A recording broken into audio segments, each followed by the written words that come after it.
ದೇವರ ಪರಿಶುದ್ಧವಾದ ನಾಮಕ್ಕೆ ಸ್ತೋತ್ರವು. ದೇವರು ನೆನ್ನೆ ಇದ್ದ ಹಾಗೆ ಇವತ್ತಿರುವ ಹಾಗೆ ನಿತ್ಯ ನಡೆಯಾಗಿದ್ದಾನೆ. ಆಮೆನ್. ಸೊ ನಿಮ್ಮೆಲ್ಲರಿಗೂ ಹೊಸ ವರ್ಷದ ಶುಭಾಶಯಗಳು. ಆಮೆನ್. Hallelujah, hallelujah. ವಿಡಿಯೋವನ್ನು ನೋಡ್ತಾ ಇದ್ದವರಿಗೂ ನಮ್ಮ ಸಭಿಕರಿಗೂ ನನ್ನ ತುಂಬು ಹೃದಯದ ಆರ್ಥಿಕ ಹೊಸ ವರ್ಷದ ಶುಭಾಶಯಗಳು. ಆಮೇಲೆ ಅಂತೂ ಇಂತೂ 2020 ದಾಟಿದ್ದೀವಿ. ಆಮೇಲೆ 2020 ಏನ್ ಮಾಡಿದ್ದೇವೆ, ದಾಟಿದ್ವಿ. 2020 ಮ್ಯಾಚ್ ಇದ್ದಂಗೆ 6ಗಳು 4ಗಳು ಜಾಸ್ತಿ ಬಂದಿತ್ತು ನಮ್ಮ ಜೀವಿತದಲ್ಲಿ. ಆಮೇಲೆ ಹಲ್ಲೆಲೂಯಾ. ಆದ್ರೆ ಅದೆಲ್ಲವನ್ನು ನಾವೇನ್ ಮಾಡಿದ್ದೇವೆ, ಜಯಿಸಿದ ವಿಕೆಟ್ ಆಗಿ ಮಾಡಿದ್ದೇವೆ. ಆಮೇಲೆ ಹಲ್ಲೆಲೂಯಾ. ನಮ್ಮನ್ನ ಸೋಲಿಸ್ಬೇಕಂತ ಬಂದ ಎಲ್ಲವನ್ನು ನಾವೇನ್ ಮಾಡಿದ್ದೇವೆ, ನಾವು ಸೋಲಿಸ್ಲಿಕ್ಕೆ ದೇವರು ಏನ್ ಮಾಡಿದ, ಅನುಕೂಲ ಮಾಡಿದಾನೆ. ಅದಕ್ಕಾಗಿ ದೇವರಿಗೆ ಸ್ತೋತ್ರವು. ಅದೇ ರೀತಿಯಾಗಿ ನೂತನ ವರ್ಷದ ಒಳಗೆ ನಾವು ಬರಲಿಕ್ಕೆ ದೇವರು ಏನ್ ಮಾಡಿದಾನೆ, ಅನುಕೂಲ ಮಾಡಿದಾನೆ. ಈ ವರ್ಷವು ದೇವರಿಂದ ನಾವು ಪ್ರಾರಂಭ ಮಾಡೋಣ. ಆಮೇಲೆ ಹಲ್ಲೆಲೂಯಾ. ದೇವರಿಂದ ಆಗದ ಕಾರ್ಯವು ಒಂದೂ ಇಲ್ಲ ಎಂಬುದಾಗಿ ದೇವರ ವಾಕ್ಯ ಇದೆ. ಆಮೇಲೆ ಹಲ್ಲೆಲೂಯಾ. ಹಾಗಾಗಿ ಈ ವರ್ಷಕ್ಕೆ ದೇವರು ನಮಗೆ ಕೊಟ್ಟಿರುವಂತ ವಾಗ್ದಾನ ವಚನ, ಈ 2021 ದೇವರ ನಮಗೆ ಕೊಟ್ಟಿರುವಂತಹ ವಾಗ್ದಾನ ವಚನ ಯೆಶಾಯನ ಬರೆದಂತ ಪ್ರವಾದನೆ 41ನೇ ಅಧ್ಯಾಯ, ಯೆಶಾಯ ಚಾಪ್ಟರ್ 41 ವರ್ಡ್ಸ್ 10ನೇ ವಚನವನ್ನ ನಾವು ಓದಿಕೊಳ್ಳೋಣ.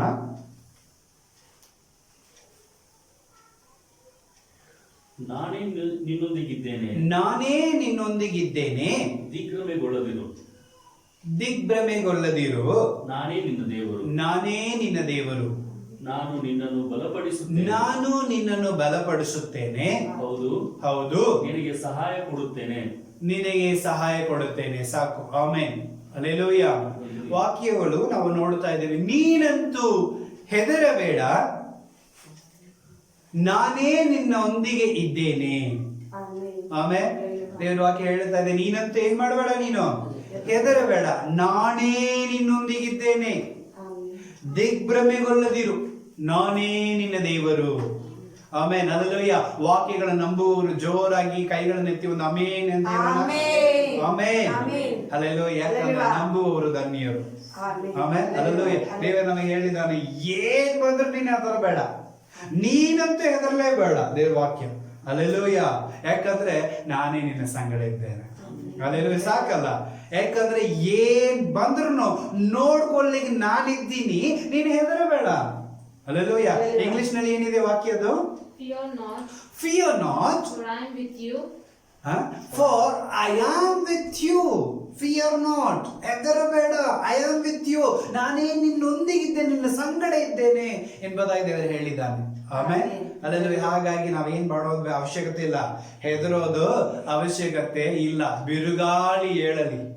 ಆಮೇಲೆ ಹಲ್ಲೆಲೂಯಾ. ನಾವಂತ್ರ ಏನ್ ಮಾಡಬಾರದು, ಹೆದರಬಾರದು. ಎಂತ ಕೊರೋನಾ ಸೆಕೆಂಡ್ ಕೊರೋನಾ ಬರ್ಲಿ, ನಾವಂತ್ರ ಏನ್ ಮಾಡಬಾರದು, ಹೆದರಬಾರದು. ಯಾಕಂದ್ರೆ ಎಲ್ಲ ಜನ ಹೆದರಿಸ್ತಾರೆ. ಹಲ್ಲೆಲೂಯಾ. ಬ್ರಿಟನ್ ಕೊರೋನಾ, ಆಮೇಲೆ ಕೊರೋನಾ ಪಾರ್ಟ್ 2 ಎಲ್ಲ ಬಂದ್ಬಿಟ್ಟಿದೆ. ಹಲ್ಲೆಲೂಯಾ. ಆದ್ರೆ ನಾವಂತೂ ಏನ್ ಮಾಡಬಾರದಂತೆ, ಹೆದರಬಾರದು. ಹಲ್ಲೆಲೂಯಾ. 1ನೇ ಕೊರೋನಾವನ್ನೇ ನಾವೇನ್ ಮಾಡಿದಿವಿ, ನುಂಗಿ ನೀರು ಕುಡಿದು ಬಿಟ್ಟಿವಿ. ಈಗ 2ನೇ ಕೊರೋನಾ ಕಳಿಸಿದ್ರು ನಾವೇನ್ ಮಾಡಬಾರ್ದು, ಹೆದರಬಾರದು. ಯಾಕಂದ್ರೆ ನನ್ನ ಸಂಗಡ ಇದ್ದವನು ದೊಡ್ಡವನು. ಹಲ್ಲೆಲೂಯಾ. ದೇವ ನನ್ನ ಸಂಗಡ ಇರುವಾಗ ಜನರು ನೋಡ್ತಾರು, ನೀವೆಲ್ಲ ದೊಡ್ಡ ಚೆನ್ನಾಗ. ಹಲ್ಲೆಲೂಯಾ. ನೀವು ಗ್ರೇಟ್ ಅಪ್ಪ. ಹಲ್ಲೆಲೂಯಾ. ನಮಗೆಲ್ಲ ಎಷ್ಟು ಕಷ್ಟ ಬಂದಿತ್ತು, ಎಷ್ಟು ಇದಾಗಿತ್ತು, ನೀವು ಮಾತ್ರ ಹೆಂಗಿದ್ದೀರಿ, ಬಿಕಾಸ್ ನನ್ನೊಂದಿಗೆ ದೇವರಿದ್ರು. ಆಮೇಲೆ ಹಲ್ಲೆಲೂಯಾ. ಈ ವರ್ಷ ಕೊನೆಯಲ್ಲಿ ನಾವು ಸಾಕ್ಷಿ ಕೊಡ್ಲಿಕ್ಕಿದ್ದೇವೆ, ನನ್ನೊಂದಿಗೆ ದೇವರಿದ್ದ ಎಂಬುದಾಗಿ. ಆಮೇಲೆ ಹಲ್ಲೆಲೂಯಾ, ಹಲ್ಲೆಲೂಯಾ. ಯಾಕಂದ್ರೆ ಹೋದ ವರ್ಷ ನಾವು ದೇವರ ಮಹತ್ ಕಾರ್ಯಗಳನ್ನು ಮಾಡಿದಂತ ಸಾಕ್ಷಿ ಕೊಟ್ಟಿವೆ. ಈ ವರ್ಷ ದೇವರು ನನ್ನೊಂದಿಗೆ ಇದ್ದ ಎಂಬುದಾಗಿ ನಾವೇನ್ ಮಾಡ್ತೇವೆ, ಸಾಕ್ಷಿ ಕೊಡ್ಲಿಕ್ಕಿದ್ದೇವೆ. Hallelujah, hallelujah. ಅದೇ ರೀತಿ ಬೈಬಲ್ ನಲ್ಲಿ ಕೆಲವೊಬ್ಬರ ಸಂಗಡ ದೇವರು ಇದ್ರು. ಆಮೇಲೆ ಅವರ ಜೀವಿತ ಹೆಂಗಾಯ್ತು, ವಾಕ್ಯ ಓದಿಕೊಳ್ಳ ನಮಗೆಲ್ಲ ಪರಿಚಯ ಆಗಿರುವಂತ ಒಂದು ವ್ಯಕ್ತಿ. ಆದಿಕಾಂಡ 39ನೇ ಅಧ್ಯಾಯ 2ನೇ ವಚನ. ಆದಿಕಾಂಡ 39ನೇ ಅಧ್ಯಾಯ 2 ಮತ್ತು 3ನೇ ವಚನ. ಯೆಹೋವನು ಯೋಸೇಫನ ಸಂಗಡ ಇದ್ದದ್ದರಿಂದ, ಯೆಹೋವನು ಯೋಸೇಫನ ಸಂಗಡ ಇದ್ದುದರಿಂದ ಅವನು ಏಳಿಗೆಯಾಗಿ ಐಗುಪ್ತನಾದ ತನ್ನ ದಣಿಯ ಮನೆಯೊಳಗೆ ಸೇವಕನಾದನು. ತನ್ನ ದಣಿಯ ಮನೆಯೊಳಗೆ ಸೇವಕನಾದನು. ಯೆಹೋವನು ಯೋಸೇಫನ ಸಂಗಡವಿದ್ದು ಅವನು ಮಾಡುವ ಕೆಲಸವನ್ನೆಲ್ಲ ಸಫಲವಾಗುವಂತೆ ಮಾಡುವನೆಂದು ಅವನ ದನಿಯು ತಿಳಿದಿದ್ದನು. Amen, hallelujah. ಅರ್ಥ ಆಯ್ತಲ್ರಿ? ಯೋಸೇಫನ ಸಂಗಡ ಇದ್ದವರು ಯಾರು? ಯೆಹೋವ ದೇವರು. Amen, hallelujah. ಅವನ ಸಂಗಡ ದೇವರಿದ್ದಾನೆ. ಅವನ ಕೈ ಹಾಕುವಂತ ಎಲ್ಲಾ ಕೆಲಸದಲ್ಲಿ ಅವನಿಗೆ ಸಫಲತೆ ಸಿಗತ್ತೆ ಎಂಬುದಾಗಿ ಅವನ ದನಿಯನ್ನು ಗುರುತಿಸಿದ. Amen, hallelujah. ಇವತ್ತು ಜನರು ನಮ್ಮನ್ನ ನೋಡ್ತಾ ಇರುವಂತ ವಿಧಾನ ಬದಲಾಗತ್ತೆ ಈ ವರ್ಷ. Amen, hallelujah. ಇವರು ಹಾಕಿದ ಕೆಲಸಗಳೆಲ್ಲ ಸಫಲ ಹೊಂದುತ್ತಾ ಇದೆ. ಇವರು ಕೈ ಹಾಕುವ ಕೆಲಸ ಎಲ್ಲ ಯಶಸ್ಸು ಹೊಂದುತ್ತಾ ಇದೆ. ಯಾಕಂದ್ರೆ ಇವರ ಸಂಗಡ ಅವರು ದೇವರಿದ್ದಾರೆ ಎಂಬುದಾಗಿ ಈ ವರ್ಷ ಅನೇಕರು ತಿಳಿದುಕೊಳ್ಳಿಕ್ಕಿದ್ದಾರೆ. ಯೋಸೇಫನ ಸಂಗಡ ಇದ್ದಂತ ದೇವರು ಇವತ್ತು ನಮ್ಮ ಸಂಗಡನು ಇರ್ತಾರೆ ಪ್ರಿಯರೇ. ಈ ವರ್ಷವೆಲ್ಲ ನಮ್ಮ ಸಂಗಡ ಇರ್ಲಿಕ್ಕಿದ್ದಾರೆ. ಹಲ್ಲೆಲೂಯಾ.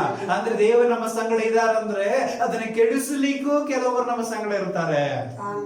Amen, hallelujah. ವಾಕ್ಯ ಹಂಗೆ ಹೇಳ್ತಾ ಇದೆ ನೋಡ್ರಿ. ಅದೇ ಯೋಸೇಫ 39ನೇ ಅಧ್ಯಾಯದಲ್ಲಿ 10ನೇ ವಚನ ಓದಿಕೊಳ್ಳೋಣ. ಆಕೆ ಯೋಸೇಫನ ಸಂಗಡ ಪ್ರತಿದಿನವೂ ಈ ಮಾತನ್ನು ಆಡಿದ್ದರಾಗಿ ಅವನು ಅದಕ್ಕೆ ಕಿವಿಗೊಡದೆ. ಆಮೆನ್, ಅರ್ಥ ಆಯ್ತಲ್ರಿ? ಯೋಸೇಫನಿಗೆ ಪ್ರತಿ ದಿನವೂ ಪಾಪ ಬೆನ್ನತ್ತಾ ಇದೆ. ಪ್ರತಿದಿನ, ಡೇ ಬೈ ಡೇ, ವಾಕ್ಯ ಹೇಳ್ತಾ ಇದೆ, ಡೇ ಬೈ ಡೇ, ಪ್ರತಿ ದಿನವೂ ಅವನಿಗೆ ಕಾಳಾಟಗಳು ಬರ್ತಾ ಇದೆ, ಅವನಿಗೆ ತೊಂದರೆಗಳು ಬರ್ತಾ ಇದೆ, ಅವನಿಗೆ ಹಿಂಸೆ ಬರ್ತಾ ಇದೆ, ಅವನಿಗೆ ನೋವು ಬರ್ತಾ ಇದೆ, ಅವನಿಗೆ ಪಾಪ ಬೆನ್ನತ್ತಾ ಇದೆ. ಅಲ್ಲೂಯ್ಯ. ಆದ್ರೆ ಯಾವುದಕ್ಕೂ ಅವನು ಕಿವಿಗೊಡದೆ. ಹಲ್ಲೆಲೂಯಾ.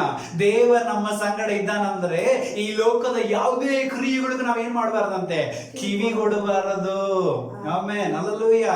ಯಾಕಂದ್ರೆ ನಮ್ಮನ್ನು ಸೋಲಿಸ್ಲಿಕ್ಕೆ, ನಮ್ಮನ್ನು ಕೆಳಗೆ ಬೀಳಿಸ್ಲಿಕ್ಕೆ, ನಮ್ಮ ಪರಿಶುದ್ಧತೆಯನ್ನು ಕೆಡಿಸ್ಲಿಕ್ಕೆ ಡೇ ಬೈ ಡೇ, ಪ್ರತಿ ದಿನವೂ ನಮಗೆ ಏನ್ ಬರುತ್ತೆ? ಕೆಲವೊಂದು ಕಾರ್ಯಗಳು, ಕೆಲವೊಂದು ವಿಷಯಗಳು, ಕೆಲವೊಂದು ಮನುಷ್ಯರುಗಳು, ಕೆಲವೊಂದು ಆತ್ಮಗಳು ಏನ್ ಮಾಡುತ್ತೆ? ಬೆನ್ನತ್ತತ್ತೆ. ಆಗ ನಾವೇನ್ ಮಾಡಬಾರ್ದು? ಯಾವುದಕ್ಕೂ ತಲೆ ಕೆಡಿಸಿಕೊಳ್ಳದೆ ಯೆಹೋವನನ್ನ ಮಾತ್ರ ಎದುರಿಗೆ ಇಟ್ಟುಕೊಂಡು ಮುಂದೆ ಹೋಗ್ತಾ ಇರಬೇಕು. Amen, hallelujah. ನೋಡ್ರಿ, ಯಾವುದಕ್ಕೂ ಅವನ್ ಕಿವಿ ಕೊಡದೆ. ಅವನ್ ದನಿ ಯಜಮಾನಿ. ಅವನ್ ನೋಡ್ಲಿಕ್ಕೆ ಹೆಂಗಿದ್ನಂತೆ? ಯೋಸೇಫ ಸುಂದರವಾಗಿದ್ದ, ಚೆನ್ನಾಗಿದ್ದ, ಯೌವನಸ್ಥನಾಗಿದ್ದ. ಹಂಗಾಗಿ ಅವನ ಮೇಲೆ ಆಕೆ ಏನ್ ಮಾಡಿದ್ಲಂತೆ? ಕಣ್ಣಾಕಿದ್ಲು. ಪ್ರತಿದಿನ ಹಿಂಸೆ ಕೊಡ್ತಿದ್ಲು. ಬಾರೋ ಬಾರೋ ಬಾರೋ ಅಂತ ಲೈನ್ ಹೊಡಿತಿದ್ಲು, ಈಗಿನ ಭಾಷೆಯಲ್ಲಿ ಹೇಳೋದಾದ್ರೆ. ಆಮೇಲೆ ಹಲ್ಲೆಲೂಯಾ. ಅಂದ್ರೆ ನನ್ ಜೊತೆ ಬಂದುಬಿಡು, ನನ್ ಗಂಡ ಏನು ಉಪಯೋಗ ಇಲ್ಲ, ನೀನ್ ಬಾ ಅಂತ ಕರೀತಿದ್ಲಂತೆ. ಹಲ್ಲೆಲೂಯಾ. ಆದ್ರೆ ಅವನ್ ಏನ್ ಮಾಡಿದ? ಅದು ಯಾವುದಕ್ಕೂ ಕಿವಿಗೊಡೋದೆ ದೇವರಿಗೆ ಮಾತ್ರ ಹೆದರಿ ಭಯ ಪಡ್ತಾ ಇದ್ದ. ಯಾಕಂದ್ರೆ ನನ್ನ ಜೊತೆ ಇದ್ದವರು ಪರಿಶುದ್ಧರು, ನನ್ನ ಸಂಗಡ ಇರುವಂತ ದೇವರು ದೊಡ್ಡವನು, ಅವನನ್ನು ಬಿಟ್ಟು ನಾನು ಪಾಪ ಮಾಡ್ಲಿಕ್ಕೆ ಆಗೋಂಗಿಲ್ಲ, ನನ್ನ ಪಾಪವನ್ನು ನೋಡೋಂಗಿಲ್ಲ, ಪಾಪ ಕೈ ಹಾಕೋಂಗಿಲ್ಲ, ಪಾಪಕ್ಕೆ ಕಿವಿ ಕೊಡೋಂಗಿಲ್ಲ ಅಂತ ಹೇಳಿ ಅವನು ಸ್ಟ್ರಾಂಗ್ ಆಗಿದ್ದ ಪ್ರಿಯರೇ. ಹಲ್ಲೆಲೂಯಾ. ಅದಕ್ಕೆ ವಾಕ್ಯ ಹೇಳ್ತಾರೆ 23ನೇ ವಚನದಲ್ಲಿ, ಯೆಹೋವನು ಅವನ ಸಂಗಡ ಇದ್ದು ಅವನು ನಡೆಸಿದ ಎಲ್ಲವನ್ನು ಕೈಗೂಡಿಸಿದ್ದರಿಂದ ಅವನ ವಶದಲ್ಲಿದ್ದ ಯಾವುದೊಂದರ ವಿಷಯದಲ್ಲಿಯೂ ಸೆರೆಮನೆಯ ಯಜಮಾನನು ಏನೂ ಚಿಂತಿಸಲಿಲ್ಲ. ಆಮೇನ್, ಅರ್ಥ ಆಯ್ತಲ್ಲ? ಅದರಲ್ಲೂ ಅವನಿಗೆ ಎಲ್ಲಿ ಹೋಗಿ ಕೂತಿದ್ದಾನೆ? ಸೆರೆಮನೆಯಲ್ಲಿ ಇದ್ರು ಸಹ ಸೆರೆಮನೆ ಅಧಿಕಾರಿ ನೋಡ್ತಾ ಇದ್ದಾನೆ, ದೇವರ ಅವನ ಸಂಗಡ ಇದ್ದಾನೆ, ಅವನ ಎಲ್ಲಾ ವಿಚಾರಗಳಲ್ಲಿ ದೇವರ ಯಶಸ್ವಿನ ಕೊಡ್ತಾ ಇದ್ದಾನೆ ಅಂತ ಹೇಳಿ ಅವನ ಬಗ್ಗೆ ಚಿಂತೆ ಮಾಡೋದನ್ನ ಬಿಟ್ಬಿಟ್ರು. ಆಮೇನ್, ಅದಲ್ಲೂ ಅರ್ಥ ಆಯ್ತಲ್ಲ? ಒಂದು ವೇಳೆ ಜನ ನಮ್ಮನ ಬಗ್ಗೆ ಏನೇನೋ ವಿಚಾರಗಳು ಮಾಡ್ತಾ ಇದ್ದಾರ, ದೇವರು ನಮ್ಮ ಸಂಗಡ ಇದ್ದಾರಂತ ಈ ವರ್ಷ ಅವ್ರು ತಿಳ್ಕೊಳ್ತಾರೆ. ಆಮೇಲೆ ನಮ್ ತಂಟಕ್ಕೆ ಅವ್ರು ಬರೋಂಗಿಲ್ಲ, ನಮ್ ಬಗ್ಗೆ ವಿಚಾರ ಮಾಡೋಂಗಿಲ್ಲ, ನಮ್ ಬಗ್ಗೆ ಚಿಂತೆ ಮಾಡೋಂಗಿಲ್ಲ. ಯಾಕಂದ್ರೆ ದೇವರು ನಮ್ಮ ಸಂಗಡ ಇದ್ದಾರೆ. ಹಲ್ಲೆಲೂಯಾ. ನಮಗೋಸ್ಕರ ಚಿಂತಿಸೋದು ಯಾರು? ಹಲ್ಲೆಲೂಯಾ. ಸೊ ಚಿಂತಿಸುವಂತ ದೇವರೇ ನಮ್ಮ ಸಂಗಡ ಇರುವಾಗ ನಮ್ ಬಗ್ಗೆ ಯಾವ ಇದು ಬಂದ್ರು ನಾವು ಚಿಂತೆ ಮಾಡೋದು ಅವಶ್ಯಕತೆನೇ ಇಲ್ಲ. ನೀನಂತೂ ಹೆದರಬೇಡ, ನಾನೇ ನಿನ್ನೊಂದಿಗಿದ್ದೇನೆ. ದೇವರ ವಾಗ್ದಾನ. ಯೋಸೇಫನ ಸಂಗಡ ಇದ್ದು ಅವನ ಎಲ್ಲಾ ಕಾರ್ಯಗಳಲ್ಲಿ ದೇವರ ಜಯವನ್ನು ಕೊಟ್ಟರು. ಐಗುಪ್ತ ದೇಶನಿಗೆ ಸೆಕೆಂಡ್ ಕಿಂಗ್, ಆಮೇಲೆ ಸರ್ವಾಧಿಕಾರಿಯಾಗಿ, ಅಂದ್ರೆ ರಾಜನಿಗೆ ನೆಕ್ಸ್ಟ್ ಸ್ಥಾನವನ್ನೇ ಅವನು ಪಡೆದುಕೊಂಡ. ಅಲ್ಲೆಲ್ಲೂ ಎಲ್ಲಾ ಜನರಿಗೂ ವಾಕ್ಯ ಹೇಳ್ತಾ ಇದೆ, ಎಲ್ಲಾ ಜನಾಂಗಗಳು ಯೋಸೇಫನಿಗೆ ಬಂದು ಅಡ್ಡ ಬಿದ್ದರು. ಯೋಸೇಫನು ಎಲ್ಲಾ ಜನರಿಗೂ ಆಹಾರ ಕೊಡುವಂತವನಾದನು. ವಾಕ್ಯ ಹೆಂಗೆ ಇದೆ? ಅಲ್ಲೆಲ್ಲ ಕರೆಕ್ಟ್ ಅಲ್ಲ? ಎಲ್ಲಾ ಜನಾಂಗಗಳು ಬಂದು ಯೋಸೇಫನ ಹತ್ರ ಏನ್ ತಗೊಂಡು ಹೋದ್ರು? ಆಹಾರ ತಗೊಂಡು ಹೋದ್ರು. ಆಮೇನ್. ಯಾಕಂದ್ರೆ ಯೋಸೇಫನ ಸಂಗಡ ದೇವರ ಇದ್ದ ಕಾರಣದಿಂದ ಅವನು ಎಲ್ಲರಿಗೂ ಆಹಾರ ಕೊಡುವಂತವನಾದನು. ಆಮೇಲೆ ದೇವ್ರ ವಾಕ್ಯ ಹೇಳುತ್ತೆ, ನೀನಂತರ ತಗೊಳ್ಳೋದೆಲ್ಲ ಕೊಡುವಂತವನಾಗಿ ಮಾಡ್ತೀನಿ. ಈ ವರ್ಷ ಎಲ್ಲ ನಾವು ಕೊಡುವಂತವರಾಗಿ ದೇವ್ರು ಮಾಡ್ತಾರೆ. ಆಮೇಲೆ ನಂಬುವವರು ಆಮೇನ್ ಆಮೇನ್ ಹಲ್ಲೆಲೂಯಾ. ಯಾಕಂದ್ರೆ ಈ ವರ್ಷವೆಲ್ಲ ದೇವ ನನ್ನ ಸಂಗಡ ಇದ್ದಾನೆ, ನಾನಂತರ ಯಾರ ಹತ್ರ ತಗೊಳ್ಳೋದಿಲ್ಲ, ನಾನೇ ಈ ವರ್ಷ ಎಲ್ಲರೂ ಕೊಡುವಂತವನಾಗ್ತಾನೆ. ಆಮೇಲೆ ಯೋಸೇಫನ ಮುಂದೆ ಅವ್ರ ತಂದೆ ತಾಯಿ, ಅಣ್ಣ ತಮ್ಮ, ದೇಶ ಜನ, ಬಂಧು ಬಳಗ, ಅನೇಕ ದೇಶಗಳು ಬಂದು ಅವನ ಹತ್ರ ಏನ್ ಮಾಡುತ್ತಂತೆ?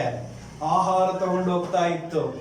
ಹಲ್ಲೆಲೂಯಾ. ದನಿ ರಾಜ ಅಪ್ಪ ನಮಗೆ ಕೊಡು ಅಂತ ಹೇಳಿ ಬೇಡ್ಕೊಂಡು ಬಂದಿದ್ರು. ಆಮೇನ್ ಹಲ್ಲೆಲೂಯಾ. ಯಾಕಂದ್ರೆ ಯೋಸೇಫನ ಸಂಗಡ ಇದ್ದಿದ್ದು ನಮ್ಮ ದೇವರು. ಹಲ್ಲೆಲೂಯಾ. ಈ ವರ್ಷ ನಮ್ಮ ಸಂಗಡ ಆತನಿದ್ದಾನೆ. ಇನ್ನೊಂದು ವಾಕ್ಯವನ್ನು ಓದಿಕೊಳ್ಳೋಣ. ಯೋಶುವ 1ನೇ ಅಧ್ಯಾಯ 9ನೇ ವಚನ.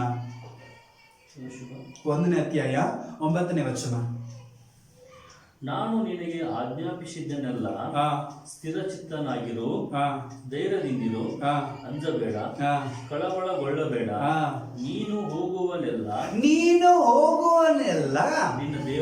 ನಿನ್ನ ದೇವರಾದ ಯೆಹೋವನು ನಿನ್ನ ಸಂಗಡ ಇರ್ತಾನೆ ಎಂದು ಹೇಳಿದನು. ಆಮೆನ್.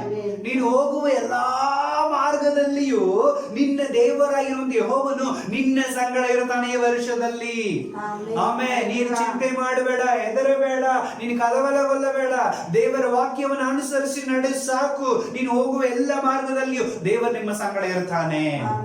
ಆಮೆನ್. ಹಲ್ಲೆಲೂಯಾ. ಯೋಶುವ ಹೋಗುವ ಎಲ್ಲ ಮಾರ್ಗದಲ್ಲಿ ಯಾರಿದ್ರು? ದೇವರವನ ಸಂಗಡ ಇದ್ದರಂತ ಪ್ರೇರೆ. ಹಲ್ಲೆಲೂಯಾ. ಯಾಕಂದ್ರೆ ಮೋಶೆ ಏನ್ ಮಾಡಿದ? ಅರ್ಧಕ್ಕೆ ಅಂದ್ರೆ ಕಾನಾನ್ ದೇಶವನ್ನು ನೋಡದೆ ಕೈ ತೋರಿಸಿ ಬಿಟ್ಬಿಟ್ಟ. ಆಮೇಲೆ ಯಾಕಂದ್ರೆ ಅವನ್ ಗುಡ್ಡೆಗೆ ಹೋಗ್ಬಿಟ್ಟ ಮೋಶೆ. ಸಾಕಪ್ಪ, ನೀನ್ ಇಷ್ಟು ದೂರ ಅವ್ರು ನಡೆಸಿದ್ದು ಸಾಕು, ನೀನು ಹೋಗು. ಇನ್ನು ಮುಂದೆ ಯೋಶುವನಿಗೆ ಏನ್ ಮಾಡು? ಮಾರ್ಗವನ್ನ ಬಿಟ್ಟು ಕೊಡು.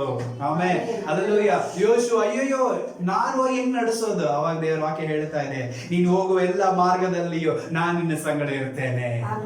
ಆಮೇಲೆ ನೀನಂತರೂ ಹೆದರಬೇಡ, ನನ್ನ ಸಂಗಡ ಇರ್ತೇನೆ. ನೀನು ಹೋಗುವ ಎಲ್ಲ ಮಾರ್ಗದಲ್ಲಿಯೂ. ಎಂತ ಮಾರ್ಗ?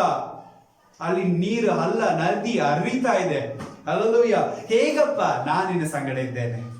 ಹಲ್ಲೆಲೂಯಾ. ಎಂತ ಚೆನ್ನಾಗಿ ಅವ್ರು ಯೋರ್ದಾನ ದಾಟಿದ್ರು. ಆಮೇಲೆ ಸುಂದರವಾಗಿ ಯೋರ್ದಾನ ದಾಟಿದ್ರು. ಅವ್ರು ನೀರಿನ ಮೇಲೆ ಕಾಲು ಇಟ್ಟಾಗಲೇ ಹರಿಯುವ ನೀರು ನಿಂತಿತ್ತು ಪ್ರಿಯರೇ. ಹಲ್ಲೆಲೂಯಾ. ಹರಿಯುವಂತ ನೀರು ಏನಾಗಿತ್ತು? ನಿಂತಿತ್ತು. ಕೆಳಗೆ ನೀರು ಹರಿತಾ ಇದೆ, ಮೇಲೆ ಇರುವಂತ ನೀರುಗಳು ಒಂದು ವನಭೂಮಿ ಹಾಗೆ, ಒಂದು ಒಳ್ಳೆ ಮಾರ್ಗವಾಗಿ ಅದು ನಿಂತು ಬಿಟ್ಟಿತ್ತಂತೆ. ಆಮೇಲೆ ಯಾಕಂದ್ರೆ ಯೆಹೋವನು ಅವನ ಸಂಗಡ ಇದ್ದರು. ಆಮೇಲೆ ಎಷ್ಟು ಚೆನ್ನಾಗಿ ಅವ್ರು ಯೋರ್ದಾನವನ್ನು ದಾಟಿದರು. ಹಲ್ಲೆಲೂಯಾ. ಮತ್ತೆ ಅಂತ ದೊಡ್ಡ ಕೋಟೆ, ಎಂತವ್ರು ಬಂದ್ರು ಬೆಳೆಸಲಿಕ್ಕೆ ಆಗದ ಇರುವಂತ ಎರಿಗೋ ಕೋಟೆ. ಆಮೇನ್. ಹಲ್ಲೆಲೂಯಾ. ಆ ಕೋಟೆ ಈಗಿದ್ರೆ ಅದೇ ಈಗಲೂ ಒಂದು ವೇಳೆ ಆ ಕೋಟೆ ಅವತ್ತು ಬಿದ್ದು ಹೋಗ್ಲಿಲ್ಲ ಅಂದ್ರೆ ಇವತ್ತಿಗೂ ಆ ಕೋಟೆ ಇರ್ತಿತ್ತು. ಆಮೇಲೆ ಅಂತ ದೊಡ್ಡ ಕೋಟೆ ಅಂತ ಅವ್ರು. ಹಲ್ಲೆಲೂಯಾ. ಅರ್ಥ ಆಯ್ತಲ್ಲ? ಸೊ ಅಂತ ಕೋಟೆಯನ್ನ ಯೆಹೋಶುವನು ಸ್ತುತಿಯಿಂದಲೇ ಬೆಳೆಸಿದ. ಆಮೇಲೆ ಯಾಕಂದ್ರೆ ಅವನು ಹೋಗುವ ಎಲ್ಲ ಮಾರ್ಗದಲ್ಲಿ ದೇವರು ಅವನ ಸಂಗಡ ಇದ್ದರು. ಆಮೇಲೆ ಯೋರ್ದಾನ್ ನದಿ ನಿಂತೋಗಿತ್ತು, ದೊಡ್ಡ ಗೋಡೆ ಬಿದ್ದೋಗಿತ್ತು. ಈಗ ಆಗತ್ತಾ? ಸಾಧ್ಯನೇ ಇಲ್ಲ. ಆದ್ರೆ ದೇವರು ನಮ್ಮ ಸಂಗಡ ಇದ್ರೆ ಎಲ್ಲವೂ ಸಾಧ್ಯ. ದೇವರು ಹೇಳ್ತಾ ಇದೆ, ನಾನೇ ನಿನ್ನ ಸಂಗಡ ಇದ್ದೇನೆ, ನಾನು ನಿನ್ನೊಂದಿಗಿದ್ದೇನೆ. ನೀನು ಹೋಗುವ ಎಲ್ಲ ಮಾರ್ಗದಲ್ಲಿಯೋ ನಾನು ನಿನ್ನೊಂದಿಗಿದ್ದೇನೆ. ಯೋಶುವನ ಸಂಗಡ ಇದ್ದಂತ ದೇವರು ಈ ವರ್ಷವೆಲ್ಲ ನಮ್ಮ ಸಂಗಡನು ಇರಲಿಕ್ಕಿದ್ದಾನೆ. ಅದು ಎಂತ ದೊಡ್ಡ ನದಿ, ಎಂತ ದೊಡ್ಡ ಹಲ್ಲ ನಮ್ಮ ಮುಂದೆ ಹರಿದು ಹೋಗ್ಲಿ, ಪ್ರಳಯ ಬರಲಿ, ಮಳೆ ಬರಲಿ, ಆದ್ರೆ ನಮಗಾದ್ರೂ ಯಾವ್ದು ಮುಟ್ಟೋಂಗಿಲ್ಲ. ನಾವು ಆರಾಮಾಗಿ ಹೋಗ್ತೀವಿ. ಯಾಕಂದ್ರೆ ದೇವರು ನಮ್ಮ ಸಂಗಡದ ಮಾರ್ಗ ನಡೆಸ್ತಾನೆ. ಅದಲ್ಲೂ ನಮಗೆ ಎದುರಾಗಿ ಒಳಗೆ ಹೋಗ್ಲಿಕ್ಕೆ ಬಿಡೋದಿಲ್ಲ ಅಂತ ಎಂತ ದೊಡ್ಡ ಕೋಟೆ ನಿಂತಿದ್ರು ಪರವಾಗಿಲ್ಲ, ನಮ್ಮ ಸ್ತುತಿ ಅದನ್ನು ಬೆಳೆಸುತ್ತೆ. ಯಾಕಂದ್ರೆ ಯೆಹೋವ ನಮ್ಮ ಸಂಗಡ ಇದ್ದಾನೆ. ಆಮೆನ್. ಅದಲ್ಲೂ ವಾಕ್ಯ ಓದಿಕೊಳ್ಳೋಣ ಪ್ರಿಯರೇ. 2ನೇ ಸಾಮುವೇಲ 5ನೇ ಅಧ್ಯಾಯ 10ನೇ ವಚನ. 2ನೇ ಸಾಮುವೇಲನಿಗೆ ಬರೆದಂತ ಪತ್ರ 5ನೇ ಅಧ್ಯಾಯ 10ನೇ ವಚನ. ಸೇನಾಧೀಶ್ವರನಾದ ಯೆಹೋವ ದೇವರು ಅವನ ಸಂಗಡ ಇದ್ದದರಿಂದ ಅವನು ಅಭಿವೃದ್ಧಿ ಹೊಂದುತ್ತಾ ಹೋದನು. ಆಮೆನ್. ಸೇನಾಧೀಶ್ವರ ಯೆಹೋವನು ದಾವೀದ ಸಂಗಡ ಇದ್ದದರಿಂದ ಅವನು ದಿನವೂ ಏನಾಗ್ತಾ ಇದ್ದಂತೆ? ಅಭಿವೃದ್ಧಿ ಹೊಂದುತ್ತಾ ಹೋದನು. ಆಮೆನ್. ಅಲ್ಲೆಲ್ಲೂ ಅರ್ಥ ಆಯ್ತಲ್ರಿ? ಡೇ ಬೈ ಡೇ, ದಿನಾಳು ಪ್ರತಿ ದಿನವೂ ಅಭಿವೃದ್ಧಿ ಹೊಂದುತ್ತಾ ಇದ್ದ. ಯಾಕಂದ್ರೆ ಸೇನಾಧೀಶ್ವರನಾದ ಯೆಹೋವನು ಅವನ ಸಂಗಡ ಇದ್ದನು. ಹಲ್ಲೆಲೂಯಾ. ಸೊ ದಾವೀದನ ಸಂಗಡ ಇದ್ದಂತ ದೇವರು ಈ ವರ್ಷ ನಮ್ಮ ಸಂಗಡನು ಇರಲಿಕ್ಕಿದ್ದಾನೆ. ದಿನವೂ ನಾವು ಅಭಿವೃದ್ಧಿ ಹೊಂದುತ್ತಾ ಇರ್ತೇವೆ. ಹಲ್ಲೆಲೂಯಾ. 1ನೇ ಸಾಮುವೇಲ 18ನೇ ಅಧ್ಯಾಯ 14ನೇ ವಚನ ಓದಿಕೊಳ್ಳೋಣ. 1ನೇ ಸಾಮುವೇಲ 18ನೇ ಅಧ್ಯಾಯ 14ನೇ ವಚನ. ಯೆಹೋವನು ಇವನ ಸಂಗಡ ಇದ್ದದರಿಂದ ಎಲ್ಲಾ ಕಾರ್ಯಗಳಲ್ಲಿ ಇವನು ವಿವೇಕದಿಂದ ನಡೆಯುತ್ತಿದ್ದನು. ಆಮೆನ್. ಯೆಹೋವನು ಇವನ ಸಂಗಡ ಇದ್ದದರಿಂದ ಎಲ್ಲಾ ಕಾರ್ಯದಲ್ಲಿಯೂ ವಿವೇಕದಿಂದ ನಡೀತಾ ಇದ್ದನು. ಆಮೆನ್. ಅದರಲ್ಲಿ ಅರ್ಥ ಆಯ್ತಲ್ರಿ? ಈ ವರ್ಷವೆಲ್ಲ ದೇವರು ನಮ್ಮನ್ನು ಜಾಣರಾಗಿ ಜ್ಞಾನರಾಗಿ ದೇವರು ನಡೆಸಲಿಕ್ಕಿದ್ದಾರೆ. ಯಾಕಂದ್ರೆ ಯೆಹೋವನು ನಮ್ಮ ಸಂಗಡ ಇದ್ದಾನೆ. ಪರಿಶುದ್ಧನಾಗಿ ಒಂದು ಸೇನಾಧೀಶನಾಗಿ ಯೆಹೋವನು ನಮ್ಮ ಸಂಗಡ ಇರ್ತಾನೆ. ಸೊ ಎಲ್ಲಾ ವಿಧದಲ್ಲಿ ಅಭಿವೃದ್ಧಿ ಆಗ್ತೇವೆ, ಮತ್ತೆ ಬುದ್ಧಿವಂತರಾಗಿ ಜ್ಞಾನವಂತರಾಗಿ ನಾವು ನಡೀತೇವೆ. ಆಮೇಲೆ ಹಲ್ಲೆಲೂಯಾ. 1ನೇ ಪೂರ್ವಕಾಲ ವೃತ್ತಾಂತ 12ನೇ ಅಧ್ಯಾಯ 22ನೇ ವಚನವನ್ನು ಓದಿಕೊಳ್ಳೋಣ. 1ನೇ ಪೂರ್ವಕಾಲ ವೃತ್ತಾಂತ 12ನೇ ಅಧ್ಯಾಯ 22ನೇ ವಚನ. ದಾವೀದನ ಸಹಾಯಕ್ಕೆ ಪ್ರತಿದಿನವೂ ಹೊಸ ಗುಂಪುಗಳು ಬರುತ್ತಿದ್ದವು. ದಾವೀದಿಗೆ ಸಹಾಯ ಮಾಡಲಿಕ್ಕೆ ಪ್ರತಿದಿನವೂ ಹೊಸ ಗುಂಪು ಬರ್ತಿತ್ತು. ಆಮೇಲೆ ಅವನ ಸೈನ್ಯವು ದೇವ ಸೈನ್ಯದಷ್ಟು ದೊಡ್ಡದಾಯಿತು. ಅವನ ಸೈನ್ಯವು ದೇವ ಸೈನ್ಯದಷ್ಟೇ ದೊಡ್ಡದಾಯಿತು. ಆಮೇಲೆ ಹಲ್ಲೆಲೂಯಾ. ನಮ್ದು ಒಂದು ವೇಳೆ ಚಿಕ್ಕ ಗುಂಪಾಗಿರ್ಬೋದು ಪ್ರಿಯರೇ, ಆದ್ರೆ ನಾನು ನಂಬುತ್ತೇವೆ ದೇವರು ಈ ವರ್ಷ ಹೊಸ ಹೊಸ ವ್ಯಕ್ತಿಗಳನ್ನೇ ದೇವರು ನಮ್ಮ ಸಭೆಗೆ ಬರಮಾಡುತ್ತಾನೆ. ಆಮೇಲೆ ಹಲ್ಲೆಲೂಯಾ. ಅಂದ್ರೆ ದಿನಾಲು ಹೊಸ ಹೊಸ ಗುಂಪು ದಾವೀದನಿಗೆ ಬಂದು ಸೇರ್ತಿತ್ತು. ಅವನ ಸೈನ್ಯವು ದೇವರು ಸೈನ್ಯದಂತೆ ಆಯಿತು. ಆಮೆನ್. ಹಲ್ಲೆಲೂಯಾ. ನಂಬಿದರೆ ಈ ವರ್ಷ ದೇವರು ನಮಗೆ ಕೂಡ ಹೊಸ ಹೊಸ ಜನಗಳನ್ನು ನಮ್ಮ ಸಭೆಗೆ ಕಳಿಸಿಕೊಡುತ್ತಾನೆ. ನಮ್ಮ ಸಭೆಯು ದೇವರ ಸಭೆ ಆಗತ್ತೆ. ಆಮೆನ್. ಹಲ್ಲೆಲೂಯಾ. ಯಾಕಂದ್ರೆ ದೇವರು ನಮ್ಮ ಸಂಗಡ ಇದ್ದಾನೆ. ಅದನ್ನು ನಾವು ಚಿಂತೆ ಮಾಡೋದು ಅವಶ್ಯಕತೆ ಇಲ್ಲ, ನಾವು ಹೆದರೋದು ಅವಶ್ಯಕತೆ ಇಲ್ಲ. ಅಯ್ಯೋ ನಾವು ಇರೋದು ಇಬ್ಬರೇ, ನಾವು ಇರೋದು 4 ಅಂದ್ರೆ ಚಿಂತೆ ಮಾಡೋದು ಬೇಡ. ಹಲ್ಲೆಲೂಯಾ. ದೇವರ ಲೆಕ್ಕದಲ್ಲಿ ಯಾರಿದ್ದಾರೆ ಅವರು ಬಂದೇ ಬರ್ತಾರೆ. ಆಮೇಲೆ ನಮ್ಮ ಲೆಕ್ಕದಲ್ಲಿ ಇವ್ರು ಬರ್ಬೇಕಂತ ನಾವು ವಿಚಾರ ಮಾಡೋದು ಬೇಡ್ರಿ.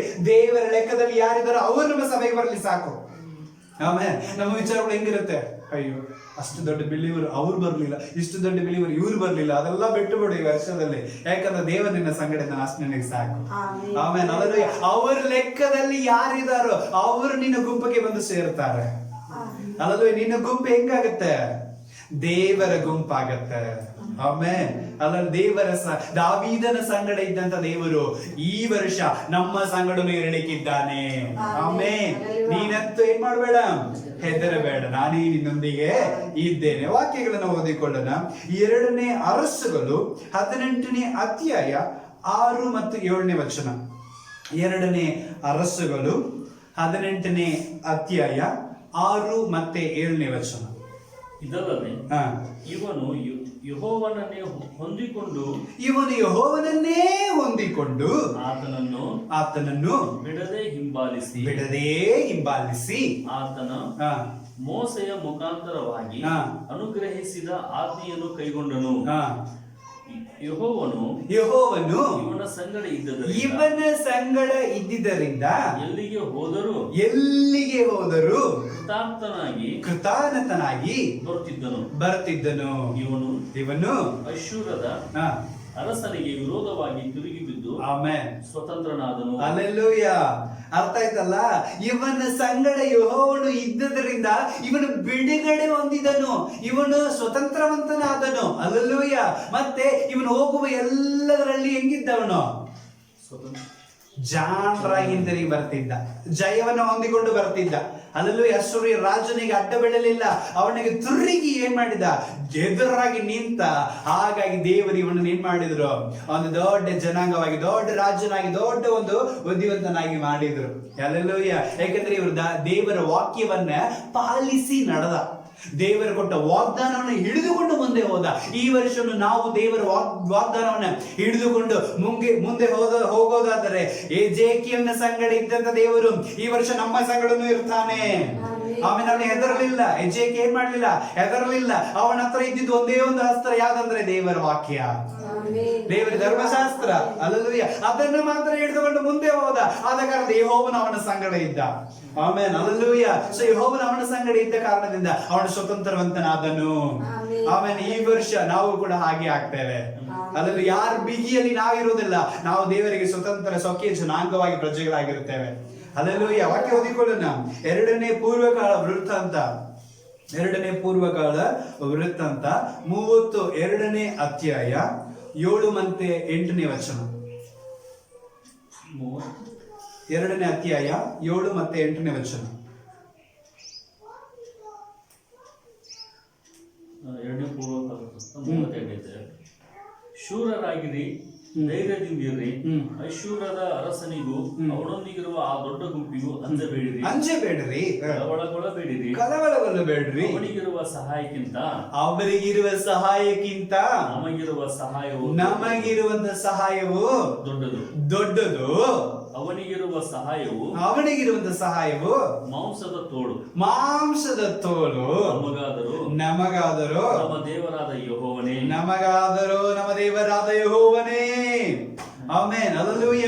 ಎಜೇಕಿಯೇಲ್ ಎಂತ ಮಾತನ್ನ ಹೇಳ್ತಾ ಇದ್ದಾರೆ ನೋಡ್ರಿ ಅಲ್ಲಿ. ಹಲ್ಲೆಲೂಯ. ನೀವು ಹೆದರಬೇಡ್ರಿ, ಶೂರರಾಗಿರ್ರಿ, ಕಳವಳಗೊಳ್ಳಬೇಡ್ರಿ, ಧೈರ್ಯವಾಗಿರ್ರಿ. ಯಾಕಂದ್ರೆ ಅವರಿಗಿರೋದು ಮಾಂಸ ತೋಳುಗಳು. ಹಲ್ಲೆಲೂಯ. ನಮಗಾದರೂ ಇರೋದು ಯಾರು? ನಮ್ಮ ದೇವರು. ಆಮೇಲೆ ನಮ್ಮ ಸಂಗಡಿದವ್ರು ಯಾರ್ರಿ? ದೇವರು. ಮನುಷ್ಯರು ನೋಡಿ ಅದರಕ್ಕೆ ಹೋಗ್ಬೇಡ್ರಿ, ಅವರೆಲ್ಲರೂ ಬೇರೆ ಮಾಂಸ ತೋಳುಗಳು. ಆಮೇಲೆ ಅರ್ಥ ಆಯ್ತಲ್ಲ, ಬೇರೆ ಸ್ಕಿನ್ ಫ್ಲಶ್ ಅವರು. ಆಮೇಲೆ ಹಲ್ಲೆಲೂಯ. ಆದ್ರೆ ನಮಗಾದ್ರೂ ದೇವರೇ ಬಲವಾಗಿದ್ದಾನೆ. ಆ ಒಂದು ಏನಾಗತ್ತೆ, ಮನುಷ್ಯರ ಬಲವು ಬಿದ್ದು ಹೋಗುವುದು, ದೇವರ ಬಲವು ಎಂದಿಗೂ ಬಿದ್ದು ಹೋಗೋದಿಲ್ಲ. ಅವರು ಸಂಗಡ ಇರುವವರಿಗಿಂತಲೂ ನಮ್ಮ ಸಂಗಡ ಇದ್ದವರು ದೊಡ್ಡವರು. ಆಮೇಲೆ ದೇವರು ಈ ವರ್ಷ ಎಂತ ಚೆನ್ನಾಗಿ ಬಲಪಡಿಸ್ತಾ ಇದೆ. ಎಜೇಕಿಯೇಲ್ ಸಂಗಡ ಇದ್ದಂತ ದೇವರು ಈ ವರ್ಷ ನಮ್ಮ ಸಂಗಡ ಇರ್ತಾರೆ. ಅವರು ಸಂಗಡ ಇದ್ದವರಿಗಿಂತಲೂ ನಮ್ಮ ಸಂಗಡ ಇದ್ದವರು ಹೆಚ್ಚುವನಾಗಿದ್ದಾನೆ. ಹಲ್ಲೆಲೂಯ. ಆದ ಕಾರಣ ಹೆದರಬೇಡ, ನಾನೇ ನಿನ್ನೊಂದಿಗೆ ಇದ್ದೇನೆ. ವಾಕ್ಯ ಓದಿಕೊಳ್ಳೋಣ. 2ನೇ ಪೂರ್ವಕಾಲ ವೃತ್ತಾಂತ 15ನೇ ಅಧ್ಯಾಯ 9ನೇ ವಚನ. 2ನೇ ಪೂರ್ವಕಾಲ ವೃತ್ತಾಂತ 15ನೇ ಅಧ್ಯಾಯ 9ನೇ ವಚನ.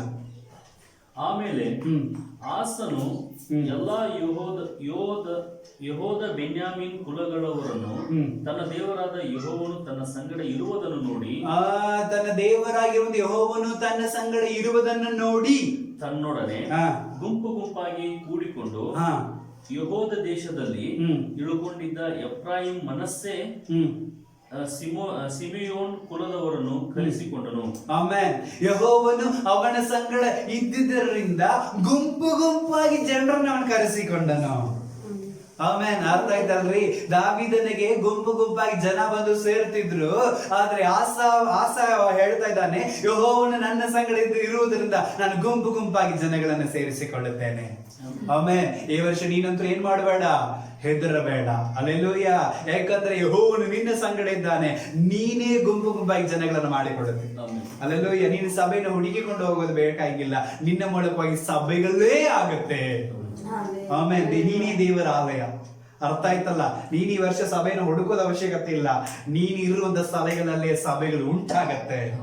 ಆಮೇಲೆ ಅಲ್ಲೆಲ್ಲ, ಯಾಕಂದ್ರೆ ಯೆಹೋವನು ನಿನ್ನ ಸಂಗಡ ಇದ್ದಾನೆ. ಆಸಾ ಸಂಗಡ ಇದ್ದಂತ ದೇವರು ಈ ವರ್ಷ ನಮ್ಮ ಸಂಗಡನು ಇರುತ್ತಾನೆ. ನಮ್ಮನ್ನು ಸಭೆಯಾಗಿ ದೇವರು ಮಾರ್ಪಡಿಸುತ್ತಾನೆ. ಆಮೇಲೆ ಅಲ್ಲೆಲ್ಲ ಅರ್ಥ ಆಯ್ತಲ್ಲ ಪ್ರಿಯರೇ? ನಮಗೆ ಬೇಕಾದವರು ನಮ್ಮ ಹತ್ರ ಬಂದು ಸೇರ್ತಾರೆ. ಅಲ್ಲೆಲ್ಲೂ. ಯಾಕಂದ್ರೆ ನನ್ನ ಸಂಗಡ ಇದ್ದಂದವರು ಯೆಹೋವ ದೇವರಾಗಿದ್ದಾನೆ. Alleluia, alleluia. ಹಾಕೊಂಡಿದ್ದಾಗ ಒಂದು ವಾಕ್ಯವನ್ನು ಓದಿಕೊಳ್ಳೋಣ. ಮತ್ತಾಯನು 1ನೇ ಅಧ್ಯಾಯ 23ನೇ ವಚನ. ಮತ್ತಾಯನು 1ನೇ ಅಧ್ಯಾಯ 23ನೇ ವಚನ. ಇಗೋ 23ನೇ ವಚನ. ಇಗೋ ಒಬ್ಬ ಕನ್ನಿಕೆಯು ಗರ್ಭಿಣಿಯಾಗಿ ಮಗನನ್ನು ಹಡೆಯುವಳು, ಆತನಿಗೆ ಇಮ್ಮಾನುವೇಲ್ ಎಂದು ಹೆಸರಿಡುವವನು ಎಂಬುದು ದೇವರು ನಮ್ಮ ಕೂಡ ಇದ್ದಾನೆಂದು ಈ ಹೆಸರಿನ ಅರ್ಥ. ಆಮೆನ್. ಇಮ್ಮಾನುವೇಲ್ ಎಂಬುದಾಗಿ ದೇವರಿದ್ದಾನೆ. ಆ ದೇವರಿಗೆ ಅರ್ಥ ಏನಂದ್ರೆ ದೇವರು ನಿನ್ನ ಸಂಗಡ ಇದ್ದಾನೆ. Hallelujah, hallelujah. ಯೇಸು ಕ್ರಿಸ್ತನ ಇನ್ನೊಂದು ಹೆಸರು ಏನ್ರಿ? ಇಮ್ಮಾನುವೇಲ್. ಕನ್ನಿಗಳಾಗಿರುವಂತ ಮರಿಯಲು ಒಂದು ಮಗುವನ್ನ ಎರವಲು, ಆ ಮಗುವಿಗೆ ಎಂತ ಹೆಸರಿಡಬೇಕಂತೆ? ಇಮ್ಮಾನುವೇಲ್ ಎಂಬುದಾಗಿ ಹೆಸರಿಡಬೇಕು. ಆ ಇಮ್ಮಾನುವೇಲ್ ಎಂಬುದಾಗಿ ಹೆಸರಿಗೆ ಅರ್ಥ ಏನಂದ್ರೆ ದೇವರು ನಿನ್ನ ಸಂಗಡ ಇದ್ದಾನೆ. ಅಲ್ಲೂ ಇಮ್ಮಾನುವೇಲ್, ದೇವರು ಇವತ್ತು ನಮ್ಮ ಸಂಗಡ ಇದ್ದಾನೆ.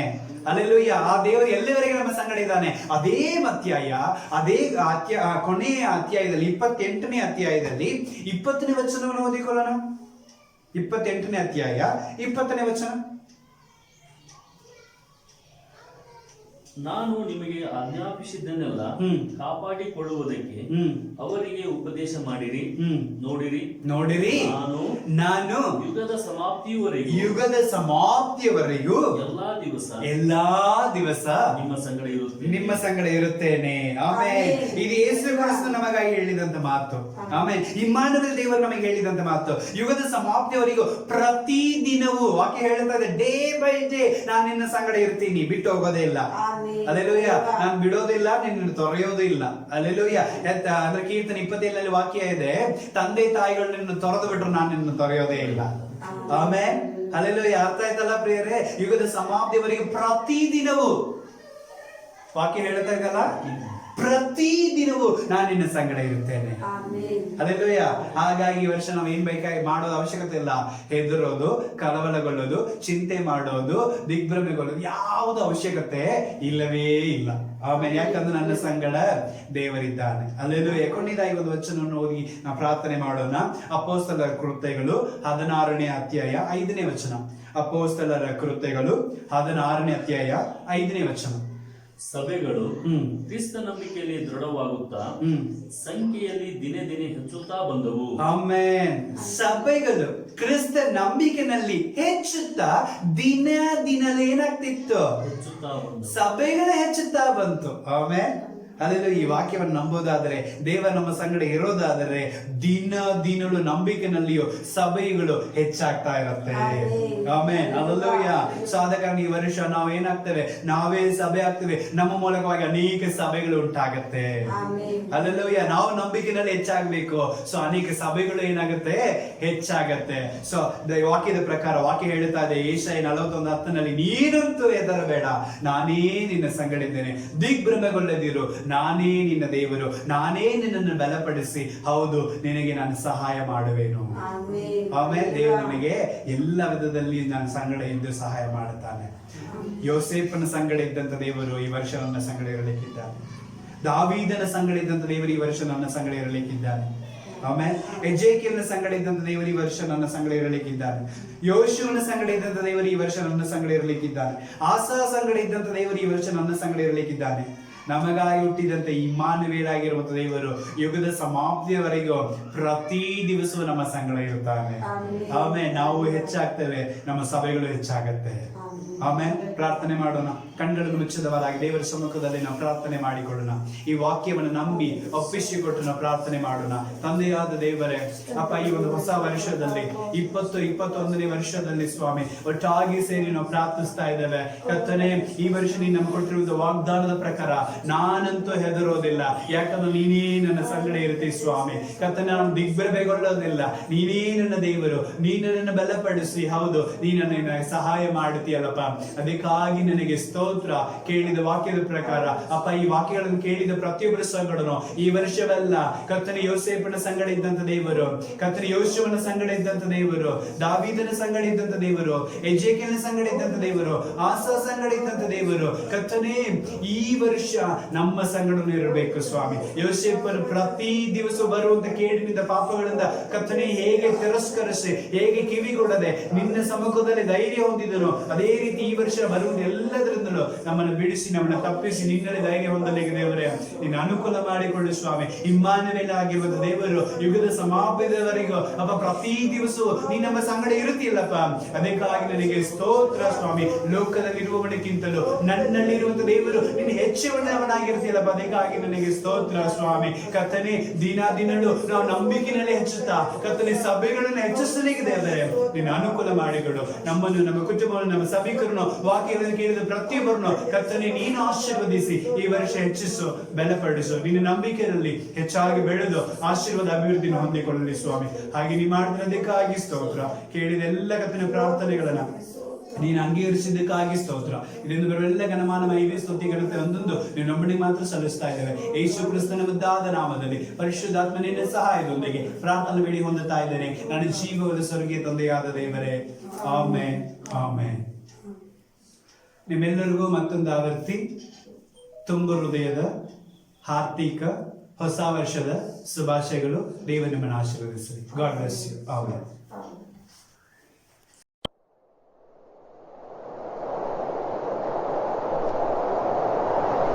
Audio Jungle.